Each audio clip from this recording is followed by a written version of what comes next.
네, 안녕하세요. 저는 이재희라고 하고요. 저는 현재 그 넥스트플로우 앰베세더로 이제 시케라에서 봉사활동처럼 하고 있고요. 그리고 삼성 서울병원 유전자 종합연구소에서 이제 바이오인팩티스 연구원으로 또 일하고 있습니다.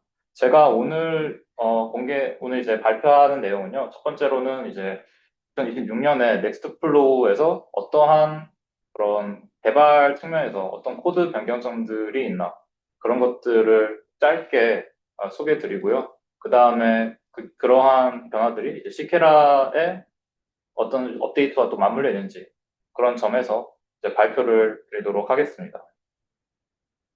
네, 그래서 오늘 발표는 이제 크게 세 개인데요. 하나는 이제 2026년 이제 NF코어 로드맵이라고 해서요.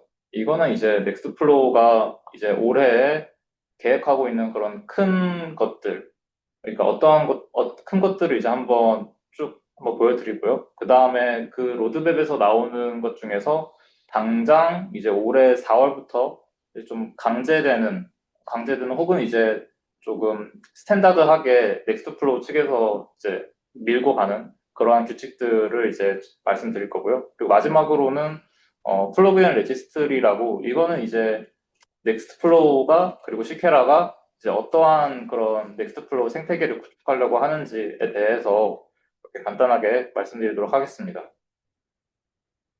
네, 먼저 이제 이거는 2026년 NF코어 로드맵이라고 저희 이제 NF코어 블로그에 작년 10월, 11월에 올랐던 것 같아요. 작년 11월에 올라왔고요.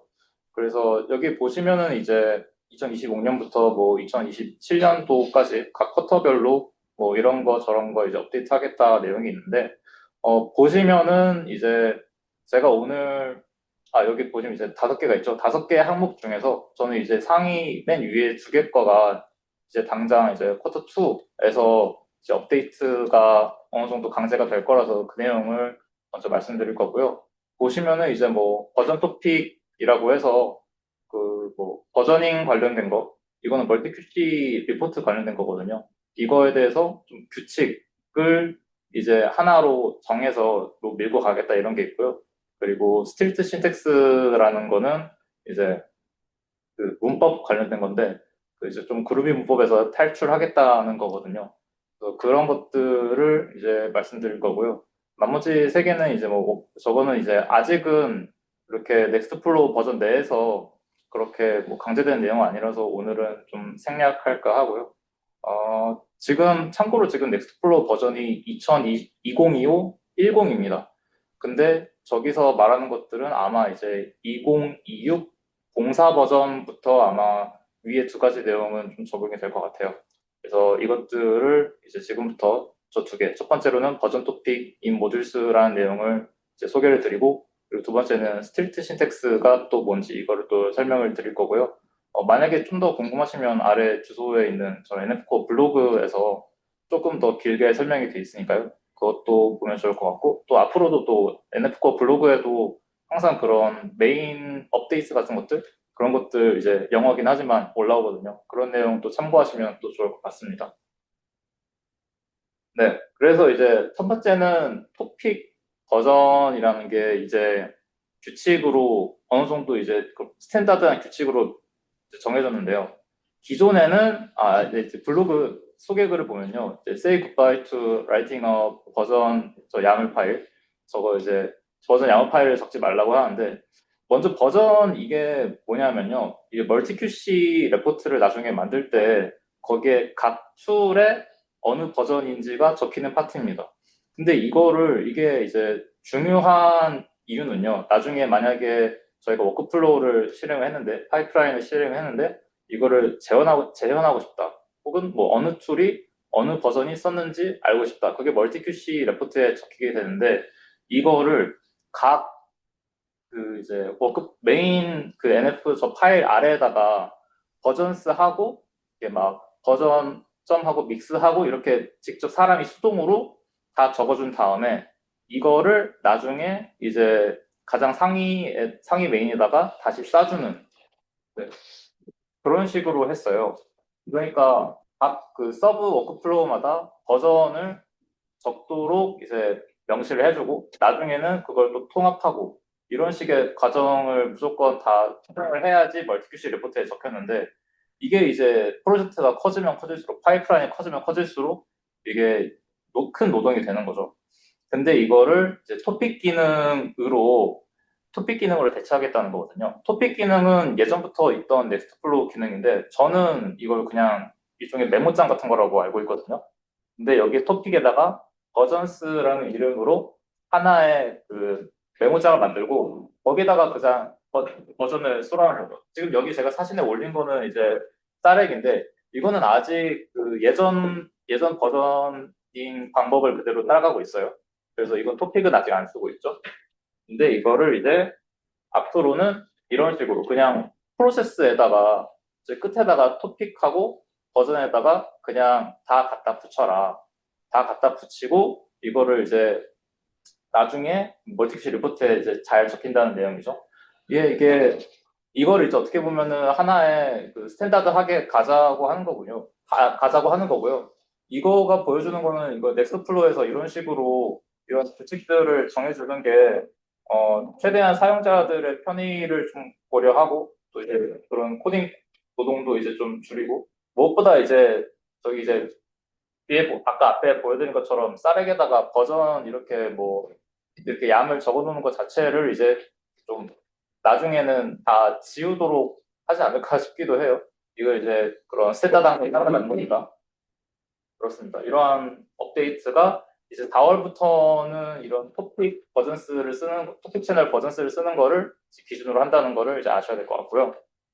그리고 이제 다음으로는 스트리트 신텍스입니다. 이거는 이제 제 생각에는 조금 클 수도 있을 것 같고, 일단 이제 지금 넥스트플로우 당장 다큐멘터리 보면은 내용은 있어요. 프리페어링 포 스테이트 신텍스 해가지고, 이제 예전에는 이제 넥스트플로우가 아시다시피 그루비 문법을 기준으로 만들어졌어요. 지금 저기 적힌 걸 보면은 넥스트플로우 DSL2는 그루비의 모든 문법을 활용했으나 스트리트 신텍스 모드, 제가 번역을 그냥 저렇게 했는데 스트리트 신텍스 모드에서는 넥스트플로우 스크립트와 설정 파일에서 그루비 문법의 일부만을 허용합니다.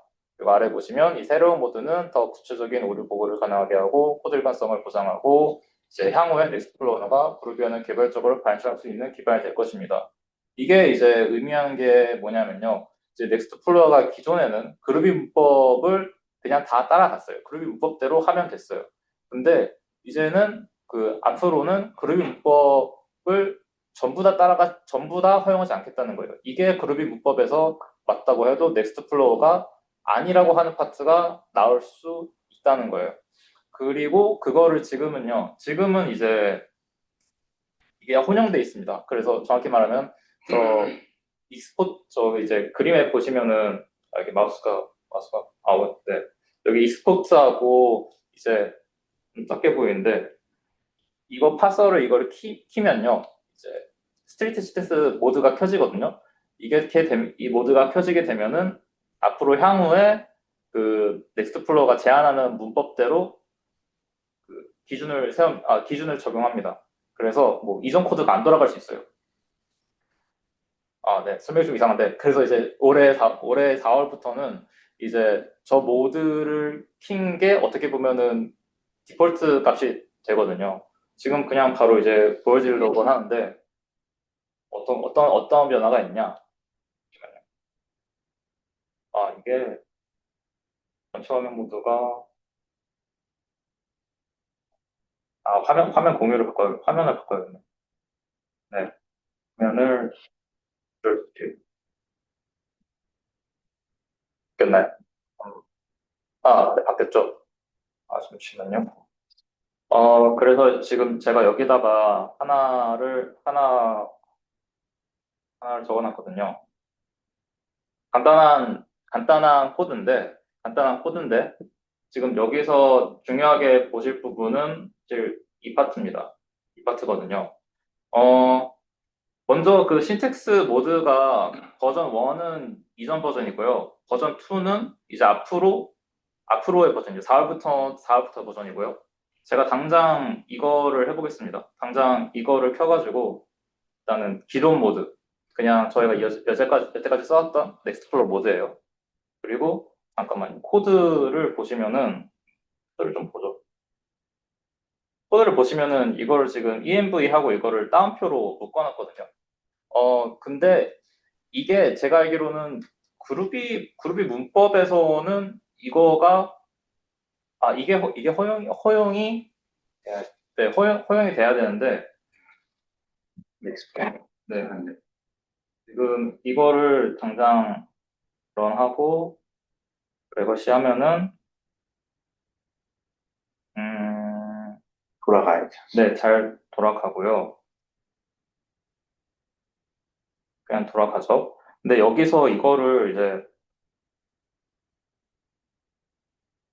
여기서 위에 거 그러니까 이게 그냥 문법에서는 따옴표를 써라 뭐 그러는데 지금 이제 따옴표를 제거를 해봤습니다. env 따옴표를 제거를 해봤는데 다시 보여드릴게요. 따옴표를 제거를 했죠. 모드 부분을. 그 다음에 그냥 돌리면은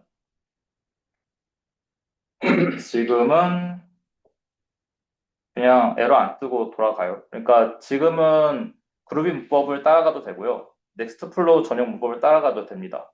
지금은 그래요. 근데 4월부터는 이제 4월부터는 이걸 따라갈 건데 이런 경우에는 그 넥스트 플로우 문법만 된다는 거죠. 여기서 지금 이걸 지금 따옴표를 안 친 상태에서 돌려보면은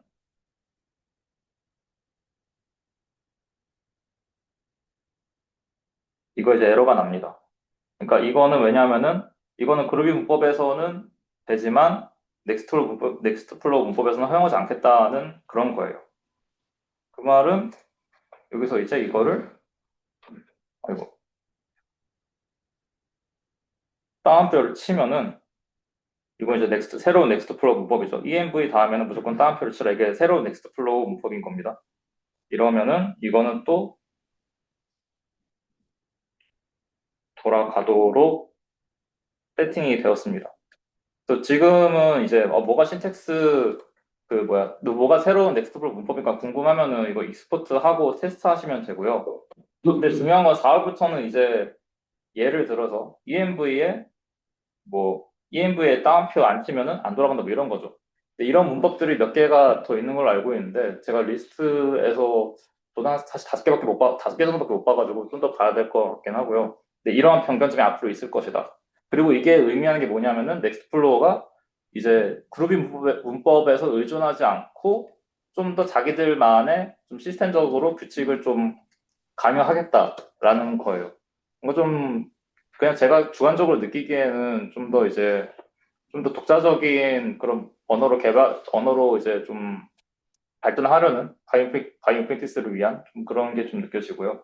여기서 한 가지 이제 질문 또는 추측이 있는데요. 네, 아까 전에 설명 주실 때 네, 뭐 이런 에이전트나 생성형 AI 관련된 분야의 발전에서 보자면 네. 이게 문법이 그룹이냐 넥스플로우냐 헷갈릴 수도 있을 것 같아서 아, 네. 구분을 둔다 이런 설명으로 좀 이해를 했거든요. 음, 그렇게 보기는 어려울까요? 뭐 생성 AI가 어떤 거죠? 아, 그러니까 예를 들어 이제 뭐 나는 그루비를 개발자인데 그루비 문법을 만들려고 시도했는데 네. 코드 관련된 게 나올 수도 있고 음, 반대로 그렇게 될 수도 있지 않을까. 뭐 혼돈이 있을 수 있으니 네. 뭐 그런 생각을 했어요. 오히려 그럴 때일수록 그런 시케라가 갖고 있는 시케라 AI 있잖아요. 시케라 생성형 AI 그걸 또 강제하게 되는 뭔가 시케라 생태계가 구축되는 좀 그런 느낌도 아, 저는 좀 들긴 합니다. 네. 네, 약간 락인 효과를 기대하는 거네요. 네, 네. 그렇게도 생각할 수 있을 것 같아요. 네, 그래서 시연은 이제 여기까지고요. 다시 이제 PPT로 넘어가겠습니다. 거의 다 끝났고요. 아, 어, 어,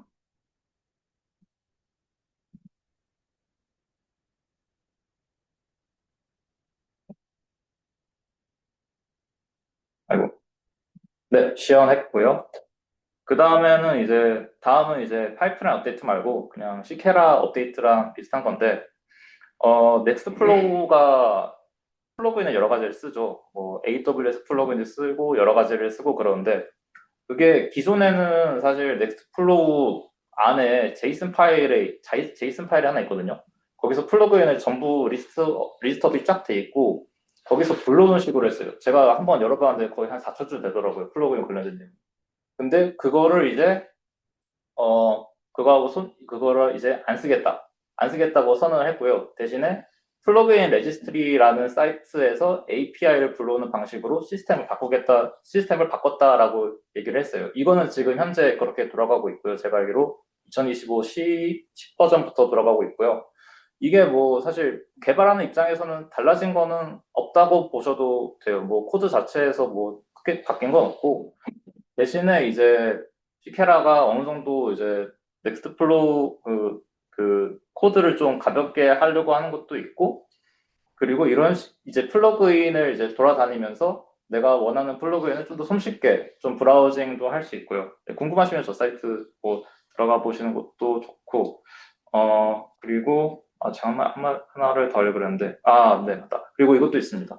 이거는 이제 시케라 다음 업데이트로는요. 넥스트플로우 이제 어스하고 런치라는 게 생기는데 이거는 이제 넥스트플로우가 시케라 생태계에서 시케라 클라우드, 시케라 플랫폼하고 좀 더 쉽게 연결이 됩니다. 예전에는 저 시케라 이제 플랫폼 저거를 갈 거면은 이제 웹사이트 들어가가지고 이제 웹사이트 통해서 들어가서 저게 이제 일종의 클라우드 환경에서 돌아가는 이제 파이프라인 던지고 인풋 보고 아웃풋 보고 그런 거였는데 저걸 할 거면은 무조건 사이트로 들어가야 되는데 이제 그게 아니라 그냥 너가 넥스트 플로우를 이제 CLI를 너의 뭐 커맨드 스크립트에 배시에 거기 깔려 있다면은 거기서 바로 시케라 플랫폼을 이제 컨트롤할 수 있다 이런 거거든요. 그러니까 시케라 플랫폼하고 넥스트 플로우하고 좀 더 이제 밀착시키는 그런 효과가 있는 것 같아요. 그래서 네 이런 식으로 이제 시케라가 자신들의 생태계를 좀 공고히 하려고 한다는 그런 인상을 제가 많이 받았고요. 그런 방식의 업데이트라고 생각이 됩니다. 그래서 앞으로 만약에 앞으로 얼마나 시케라가 그런 초보자 혹은 이제 새로 바이오픽스 시작하는 사람들한테 그런 강력한 그런 생태계 뭐 초대가 될지는 아직 잘 모르겠지만 이런 식으로 이 회사가 이제 일하고 있다. 네, 그런 걸 말씀드리고 싶었습니다. 네, 제 발표는 여기까지고요. 네, 발표 관련돼서 질문이나 궁금하신 점 있으면 받도록 하겠습니다. 감사합니다. 네. 저 한 가지 이제 생각 드는 게, 네. 그 API 혹시 한번 페이지 다시 가실 수 있나요? 그러니까 이게 네. 저는 그 서비스를 제가 있는 회사에서 헬스 오믹스라는 서비스가 넥스플로우나 WGL 같은 언어의 익스큐터 엔진이 내부에 있을 거예요. 그러니까 넥스플로우의 지금 버전업된 익스큐터 엔진의 약간 변형된 버전이 그 헬스 오믹스라는 서비스 안에서 돌아갈 것 같고, 근데 그때 이제 이 플러그인에 대한 디펜던시가 있었거든요. 문서에도 보면 뭐 NF 스키마라는 걸 지원을 하고 NF 밸리데이션은 좀 시간이 지나서 지원을 했고, 근데 지금 이렇게 오늘 발표에 의하면 그런 것들을 API로만 API화 시킨다는 거는 얘를 코드 레벨이었던 걸 다운받을 필요가 없이 인터넷만 되면 그냥 의존성이 없어지는 거죠. 그러니까 이 플러그인 코드를 로컬로 받지 않고서도 실행이 될 수 있는 거죠. 플러그인들이. 그렇게 이해하면 되나요? 그렇다기 제 생각에는 그러니까 플러그인이 막 다 설치돼 있다라기보다는요. 네. 그 이제 넥스트 플로우 버전이랑 그리고 플러그인 버전이 강제가 되는 부분이 있었어요. 이거 예를 들어서 뭐 2025 뭐 5월 달 거 넥스트 플로우 버전 받으면은 이거는 뭐 플러그인을 뭐 1.00 버전으로 그냥 다 연결이 돼 있고 강제로 이제 좀 하드 코딩이 좀 돼 있었어요 플러그인들이. 근데 이제 이렇게 하면은 저희가 좀 더 이제 넥스트 플로우 버전 그러니까 내가 쓰고 싶은 플러그인에 따라서 넥스트 플로우 버전을 좀 바꿔가는 식으로 그것도 가능하다. 네, 좀 하드 코딩 돼 있던 파트를 네, 이렇게 좀 유연하게 바꿨다라고 저는 그렇게 이해를 했거든요. 네. 그러니까 왜 질문을 드렸냐면 지금 요 보여주시는 페이지에 다운로드 URL이 있잖아요. 아, 네. 저거가 어떤 식의 메커니즘이었냐면 제가 썼을 때 넥스플로우 런하고 만약에 S3 버킷에 데이터가 있어요. 네. 그럼 AWS의 S3 서비스에서 데이터를 갖고 와야 되잖아요. 그러면 그때는 AWS의 CLI 프로그램이 동작을 해야 되거나 S3에 대한 API 동작이 필요하죠. 네. 버킷으로부터 데이터를 오고 가니까. 근데 이 S3 지원하는 뭐 예를 들면 플러그인이 자동으로 다운로드가 되더라고요. 아, 네. 첫 번째 실행 때. 네. 그러면 홈에 있는 점 블라블라에 이제 딱 저게 세팅되고 나면 그 다음 런을 할 때는 그 로컬 기준에서는 이미 플러그인이 세팅이 됐으니까 매번 다운로드하지 않고 실행이 됐단 말이죠. 네. 근데 지금 만약에 말씀하신 대로면 제가 이게 이해한지 맞는지가 이제 아, 궁금했던 건데 네. API화 된다는 거는 네. 그 플러그인 다운받지 않고서도 뭔가 아, 된다 이렇게 이해를 한 거죠. 그런 거는 저는 아니라고 알고 있어요. 그냥 이제 넥스트플로우 새로운 버전이 공개가 될 때 그 플러그인 버전을 좀 하드코딩 돼 있던 부분을 좀 지웠다. 유연하게 그러면 네. 플러그인 버전을 명시적으로 쓸 수 있다. 네네네. 그래서 넥스트플로우 그 컨피그 하고요. 이게 뜨나? 아, 이게 안 뜨네. 이게 화면 공유를 VS 코드에서 잠시만요.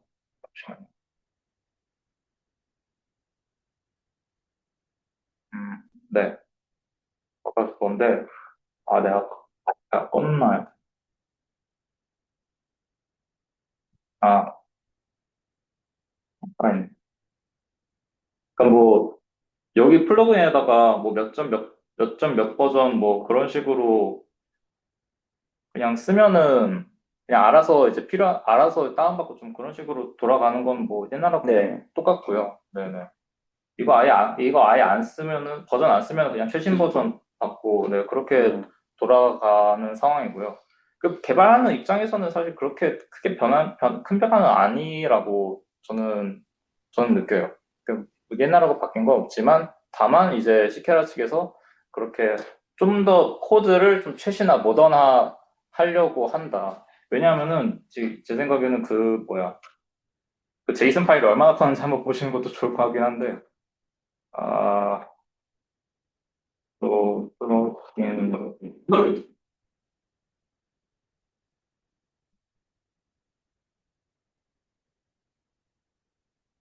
네. 그러니까 이게 지금 보시면 알겠지만 이게 4천 줄이 넘거든요. 네. 여기서 이거를 다 이제 참고를 하면서 들고 왔던 거죠, 여태까지는. 근데 이 파일을 이제 안 쓰고, 이 파일을 이제 안 쓰겠다. 이 파일을 안 쓰고 API를 쓰겠다는 건 좀 이제 현대화 한다라는, 그렇게 이해하시는 게 좀 더 좋을 것 같아요. 반대로 말하면 플러그인 서버가 죽어요. 예를 들어. 네. 그건 넥스플로가 이제 돈을 내고 어딘가 호스팅하고 있겠죠. 그게 뭐 클라우드. 그러면 이 플러그인은 어떻게 쓰여야 되는가라는 이제 의문이 생기는. 넥스플로우 서버가 그 시케라 측 서버. 플러그인, 그러니까 API 서버. API 서버가 그거. 예를 들어 클라우드웨어 같은 게 그렇죠. 되게 날아가면은 다 멈추는 것처럼 얘네도 플러그인 날아가면은 API 그 송출해주는 서버가 날아가면은 넥스플로도 안 되겠네요. 그럼 그러니까 그게 뭔가 제가 조금 이해를 제가 잘못한 것 같기도 한데, 아무튼, 네. 현대화라는 관점도 이해는 하는데, 지금 방식은 결국에 플러그인 아이디를 지정해주면 해당 플러그인 아이디 버전에 URL 따가지고 그 URL에서 끌어와서 다운로드 받아서 진행을 하는 식인데 저 파일을 안 참고하고 참고할 거에 대한 쿼리를 인터넷을 통해 API로 쿼리를 해서 받아오는데 API 서버가 죽으면 대안이 있는가?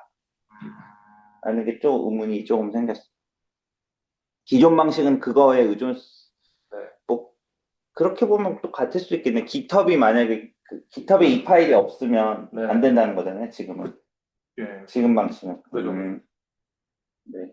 그리고 이게 만약에 그 플러그인 올린 사람이 수정하고 싶다. 그러면은 그거가 또 여기 플러그인 제이슨에 적히기 전까지는 또 그 반영이 안 되고 또 그런 게 있었겠죠.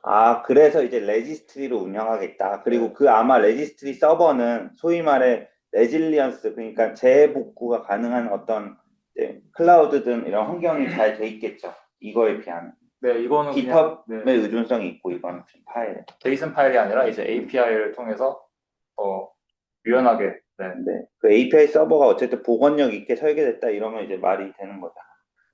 이상. 이게 찾아보면 그 확장성 문제가 있대요. 그래서 대규모 네트워크 트래픽을 발생을 시켜서 넷플로 사용자에게 간헐적으로 문제를 좀 일으킨다고 하네요. 그러니까 이 GitHub이잖아요, 이거는. 네네. 그리고 그 리퍼블리싱 하는 프로세스가, 그러니까 아, 플러긴을 만든 사람들이 다시 퍼블리싱을 해야 되는 과정이 번거로우니까 그것 때문에 하나 더 있고, 그다음에 이걸 했던 게 어떻게 보면 보안적인 측면, API 토큰 기반으로 이걸 쓰게끔 하게 되면 보안 좀 더 안정화된다. 그래서 세 가지 정도 어뷰징이 될 수 있겠네, 또. 아, 네, 그것 때문에 쓴다고 하네요. 감사합니다. 명확히. 결국에 그 새로운 버전부터 그렇게 한다는 거죠? 지금 이미 제가 작년 작년 10월부터 네, 10.10.10부터요? 네, 난 그럼 API. 저희는 이제 모르는 거죠, 사용자는. 제가 최근에 25.10으로 넘어와가지고, 아. 히퍼라 플랫폼 사용하고 있었거든요. 기존 방식은 뭐 이런 거네요. 그 하나의 예는 500명이든 1000명이든 전 세계 넥스프로 사용자가 갑자기 이 스키마 플러그인이 있는 게 엄청 컸을 때 부하가 좀 생기서 런 익스큐션 실패가 뜬다거나 플러그인이 없으면 워크플로우가 기대되는 동작이 안 될 거니까. 그래서 썼나 보네요. 그런 보고가 많거나. 그런 이슈가 있었던 것 같아요. 실제로. 감사합니다. 혹시 온라인에 계신 분들이나 또 의견 주실 만한 거 있으면 자유롭게 채팅창이나 질문 주셔도 돼요. 마이크 켜고. 네. 옵스. 네, 30분이 이제 곧 1분 남아서 30분 되면 그러면 다음으로 넘어가시죠.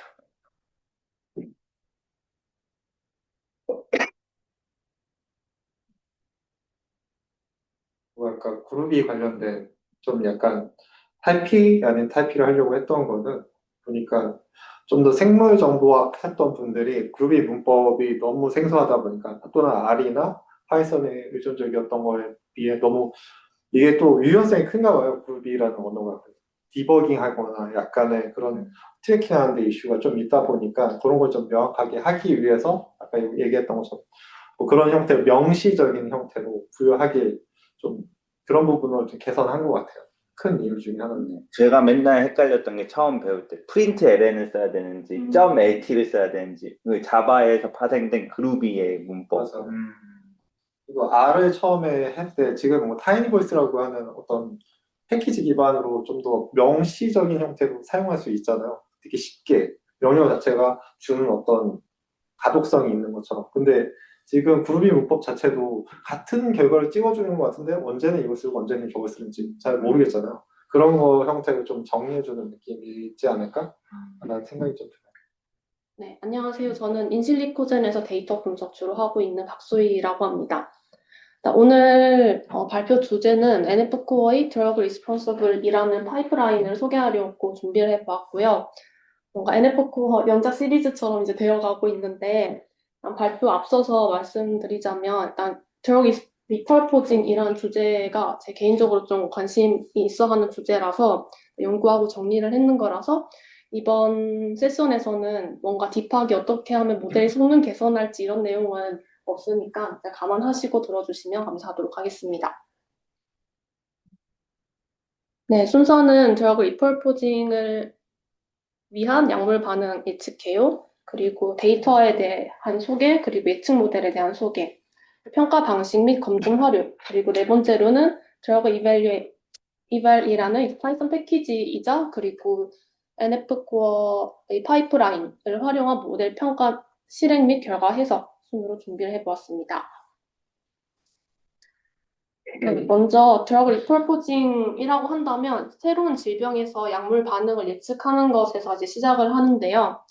왼쪽 그 DTI라는 말을 하더라고요. 드러그 타겟 인터랙션.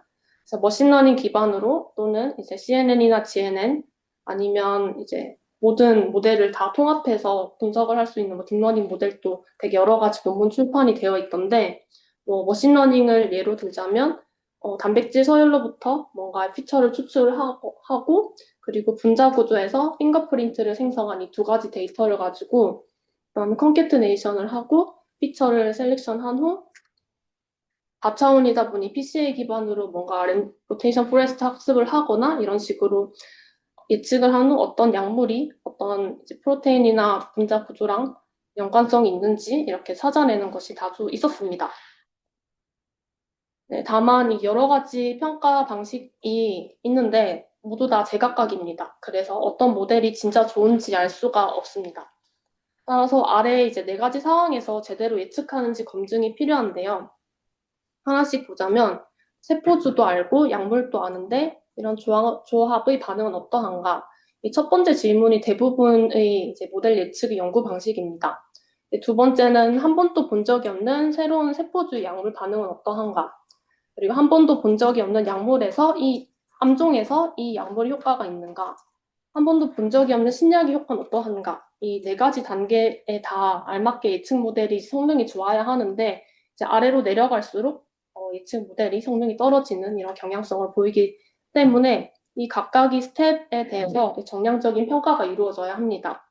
그리고 이제 NF 코어의 제가 소개하게 될 파이프라인은 이 질문에 대해서 전부 다 이렇게 단계별로 리브 페어 아웃 또는 이제 셀라인 아웃, 티슈 아웃, 드럭 아웃 각각의 단계를 빼면서 모델 예측에 대한 성능 평가를 진행을 하고 있습니다. 그래서 드럭 리스폰스 리벨이라는 파이프라인은 이전에 있었던 약물 반응 예측 모델을 표준화하고 그리고 재현 가능한 방식으로 평가하기 위한 이 넥스플로어 기반 파이프라인인데요. 왼쪽에 이제 모식도를 보시면 되게 여러 가지 정보를 담고 있어서 좀 이해하기가 어려울 수가 있어서 오른쪽에 제가 심플하게 모식도를 그려봤습니다.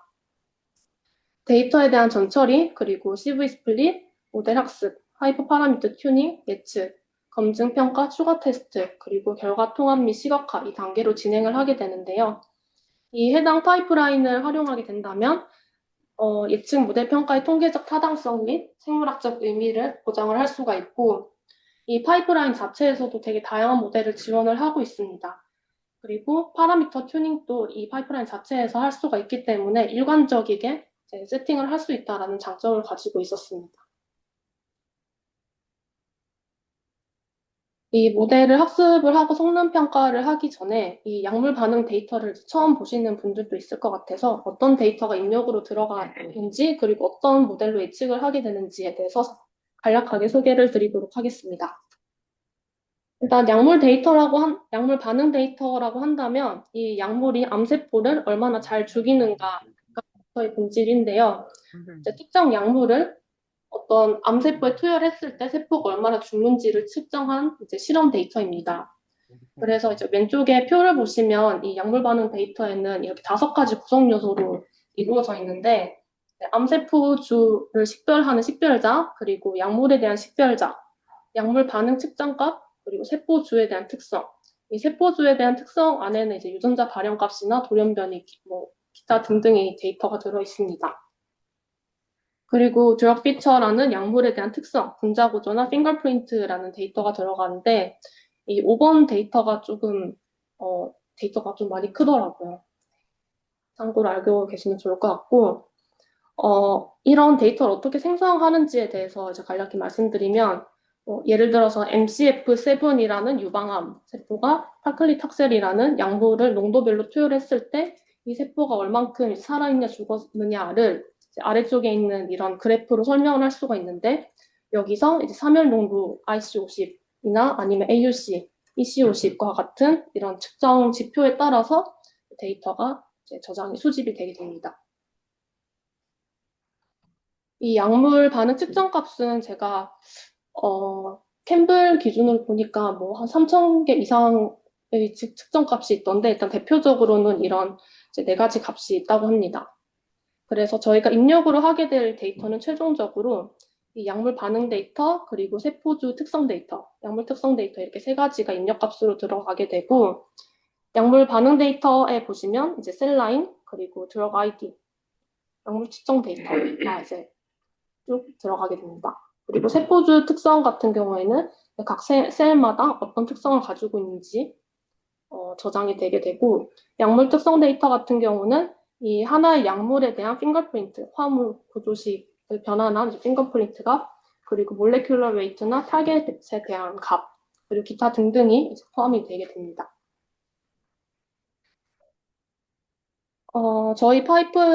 제가 소개드린 파이프라인에서는 이제 여러 가지 데이터셋을 제공을 하고 있는데, 나는, 이 TRP 그리고 CCLE 같은 경우는 브로드 인스티튜트에서 제공하고 있는 이제 암세포주 관련 데이터였고, GDSC 같은 경우에는 생어 인스티튜트에서 제공하는 이 약물 반응 데이터입니다.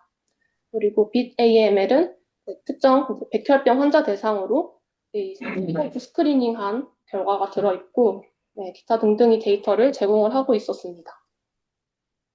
그래서 저희의 입력 데이터는 세포주 식별자, 약물 식별자, 반응 측정 값이 필수로 포함이 되어야 됩니다. 그래서 저희가 이제 예측 모델을 구동을 하고자 할 때는 이렇게 입력 값은 세포주에 대한 특성, 약물에 대한 특성이 여러 가지 모델을 통해서 어떤 약물이 이제 가장 알맞을 것인가를 저희가 예측을 하게 되는데, 이 drug responsible이라는 파이프라인에서는 이렇게 베이스라인 모델도 제공을 하기도 하고, 머신러닝이나 딥러닝 기반 모델도 이제 내부적으로 포함이 되어 있기도 하고, 그리고 이제 커스텀 모델도 저희가 만들어서 이 파이프라인을 통해서 검증을 할 수 있도록 설계가 되어 있었습니다. 네, 이 부분 넘어가도록 하겠습니다. 그래서 이제 다음으로는 평가 방식 및 검증 활용인데요. 앞서서 이제 데이터에 대한 설명도 드렸었고, 어떤 모델을 활용할 수 있는지에 대해서도 설명을 드렸습니다. 그러면 이제 평가를 해야 되는데, 이 LPO나 LCO, LTO, LDO라는 네 가지 방법으로 CV, 크로스 밸리데이션을 할 수가 있습니다. 이 평가된 데이터는 하이퍼 파라미터 튜닝을 진행을 하고, 그리고 트레이닝, 프리딕트, 이밸류에이션 과정을 진행 후 이제 최종 결과를 얻게 되는데요. 이 모드 4개에 대해서 좀 간략히 설명을 드리자면, 일단은 LPO 같은 경우에는 저희가 입력을 한 데이터에서 세포주랑 약물쌍을 제외를 하고 평가를 하게 됩니다.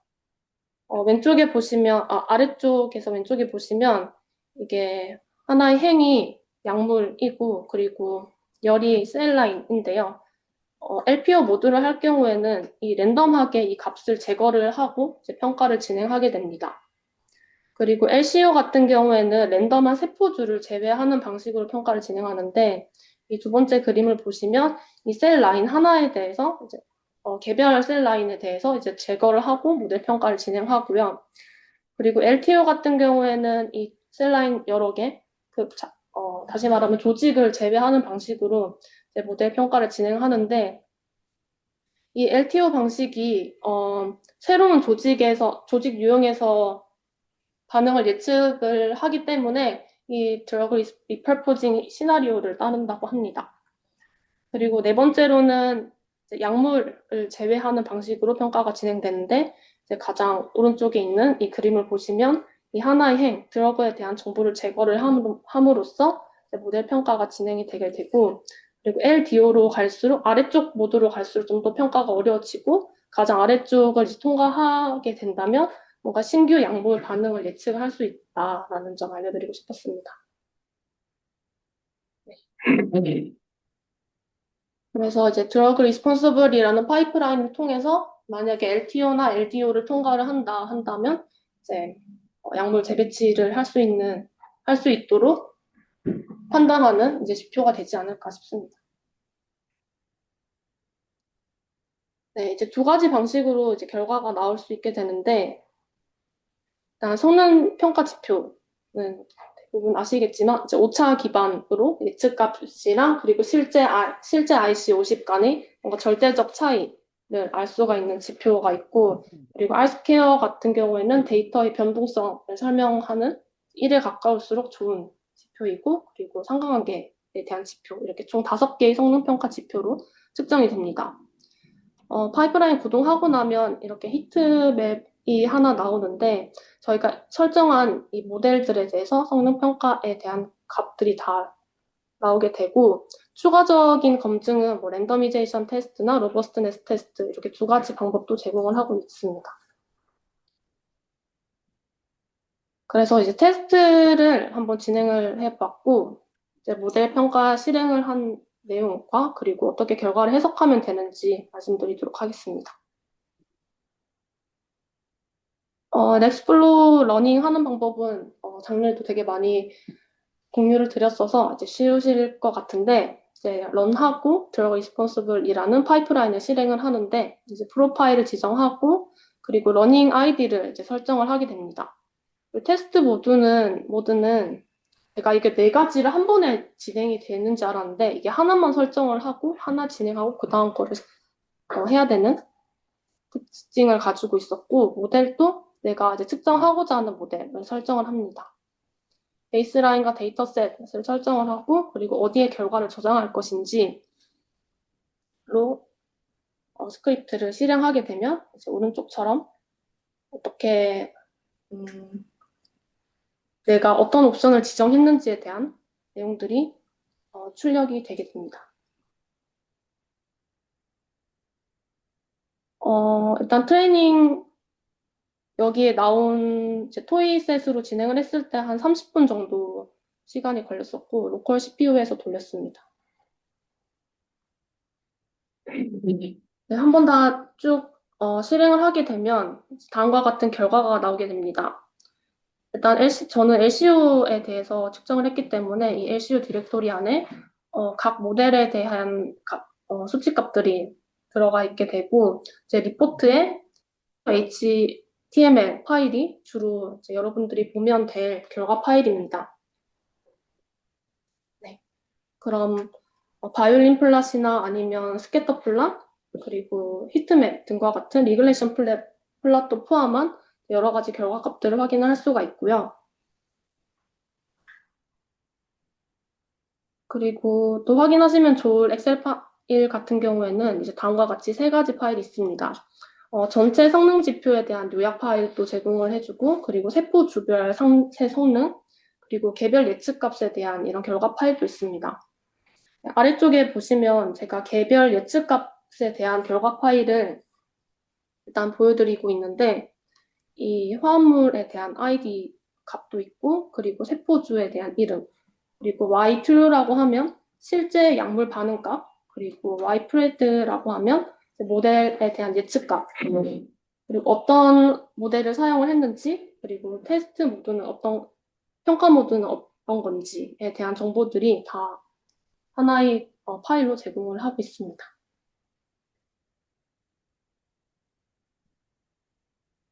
그래서 이제 자원이 어느 단계에 많이 드는지 한번 확인을 해봤는데요.